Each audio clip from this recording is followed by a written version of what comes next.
नमस्कार भाइयों। आज हमारा साइंस के सेगमेंट में दूसरी क्लास है और 31 नंबर क्वेश्चन है।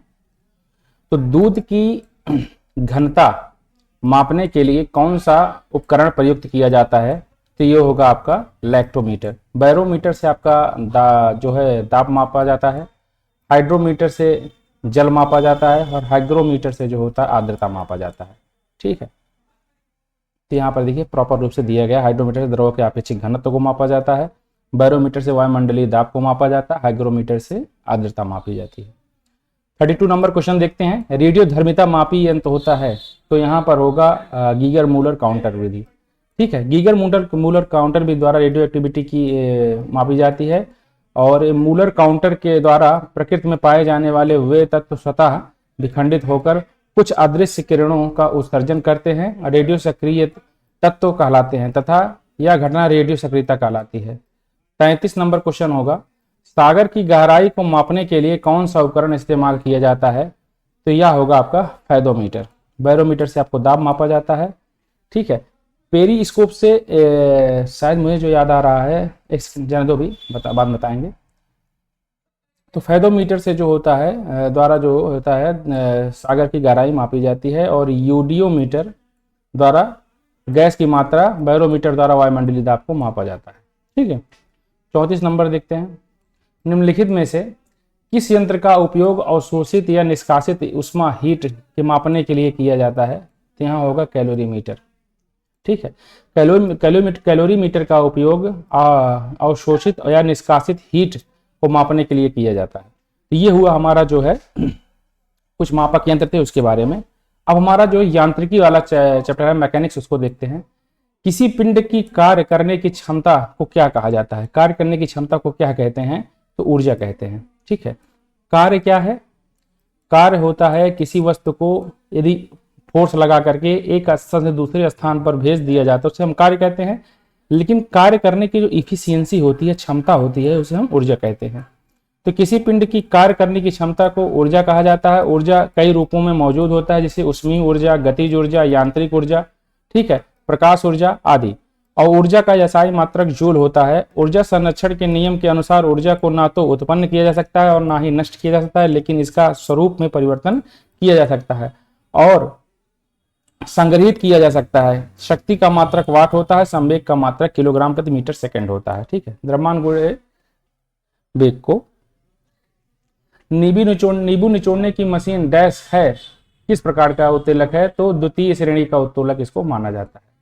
ये combined medical services competitive examination में था। तो नींबू निचोड़ने की मशीन द्वितीय श्रेणी का उत्तोलक होता है। इस प्रकार के उत्तोलकों का आलंब देखिए होता है, आलंब बीच वाला होता है और इधर होता है भार और इधर होता है आयास। ठीक है, इसी हिसाब से दूरी वगैरह डाल करके क्वेश्चन पूछे जाते हैं। कक्षा 9th से 10th में सारे क्वेश्चन आते हैं।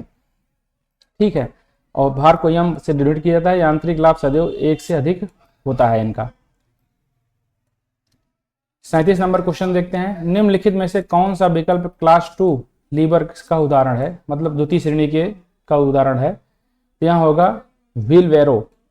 उत्तोलक एक सीधी टेढ़ी छड़ होती है जो किसी निश्चित बिंदु के चारों ओर स्वतंत्र पूर्वक घूमती रहती है। उत्तोलक के 3 बिंदु होते हैं। एक होता है आलंब, जिस निश्चित बिंदु के चारों ओर उत्तोलक की छड़ स्वतंत्रता पूर्वक घूम सकती है। सपोज डेट ये है पंखा है, पंखा के चारों तरफ पंखा घूमता रहता है तो इसका होगा आलंब होगा। ठीक है, आयास क्या होता है? उत्तोलक के उपयोग में लाने वाले उस पर जो बल लगाया जाता है।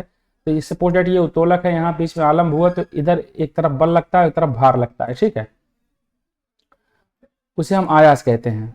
भार क्या होता है? उत्तोलक के द्वारा जो बोझ उठाया जाता है उसे हम भार कहते हैं। ठीक है, तो ये सब चीजें हैं। 38 नंबर क्वेश्चन देखते हैं। ढालू सड़क पर पत्थर लुढ़कना ऊर्ध्व ऊपर की ओर उठने से अधिक आसान होता है, क्योंकि देखिए इसमें क्या है कि जो ढालू सड़क होती है उस पर पत्थर के लुढ़कना आसान होता है, ऊपर की ओर उठने से अधिक आसान होता है। तो कैसे होता है? यहाँ पर उत्तर दिया गया है ए वाला। पत्थर के लुढ़कने में किया गया कार्य इसे उठाने की अपेक्षा कम होता है। जो पत्थर में लुढ़कने वाला कार्य है ये कम होता है उठाए जाने की अपेक्षा, इसलिए आसान होता है।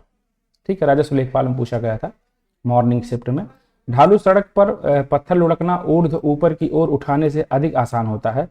पत्थर को लुढ़कने में किया गया कार्य इसे उठाने की अपेक्षा कम होता है। एक तरीके से आप नत समतल को भी कह सकते हैं। देखिए नत समतल यही होता है, और यहाँ से कोई चीज़ लुढ़कती है तो यहाँ पर कम घर्षण के कारण भी हो सकता है, क्योंकि इसका ग्रेविटेशन फोर्स नीचे की तरफ कार्य कर रहा है, इस कारण भी ये लुढ़कने लगता है। 39 नंबर क्वेश्चन देखते हैं। माचिस की डिब्बी की सतह से जब माचिस की तीली टकराती है तो ऊर्जा का कौन सा रूप एक चमकीली लौ प्रज्वलित होने के कारण बनता है? तो यहाँ होगा रासायनिक ऊर्जा। ठीक है, देख लीजिए क्या है रासायनिक ऊर्जा। रासायनिक ऊर्जा एक प्रकार की ऊर्जा है जो ऊर्जा का यह रूप पदार्थों के मध्य रासायनिक रूप से संचित होता है या पदार्थ के अणुओं के मध्य परमाणुओं की स्थिति के कारण तथा विभिन्न छोटे कणों की आपस में स्थिति के कारण उत्पन्न होती है, टकराहट के कारण उत्पन्न होती है। तथा माचिस की डिब्बी की सतह से जब माचिस की तीली टकराती है तो रासायनिक ऊर्जा का रूप चमकीली लौ प्रज्वलित करके दिखाता है। ठीक है, तो ये रहा कंडीशंस आपका। भाइयों आज थोड़ा काफ़ी इंपॉर्टेंट काम है, इसलिए आज इतनी ही टाइम की क्लास होगी। ठीक है, तो मुझे टाइम नहीं मिल पा रहा था, इसलिए मैं आपको सोचा कि कुछ ना कुछ वीडियो डाल दूं जिससे कि आपको दिक्कत ना हो। तो फिर कल जो है क्लास लेकर गए वो प्रॉपर रूप से बताने का प्रयास करेंगे। ठीक है, नमस्कार।